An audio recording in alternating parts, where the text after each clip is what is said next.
आइए संकल्प से सिद्ध মোর্চার সিদ্ধান্ত নিয়েছি যে আমাদের 25 তারিখ থেকে আমরা পানীয় খাওয়াবো, ঠান্ডা পানীয়। তাই আমাদের সমস্ত কার্যকর্তা মিলে আমরা এই ব্যবস্থাটা করেছি। যে বড় উদ্দেশ্য নয়, আমাদের উদ্দেশ্য হচ্ছে মানে সারা বছর প্রতিদিন देशभक्ति की बह रही हवाएं हो, पूरब पश्चिम में जगी आशाएं,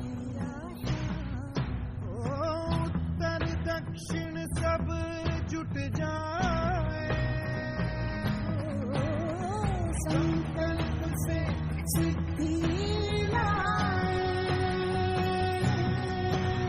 चलो मिलकर नया भारत बनाए, चलो मिलकर नया भारत बनाए,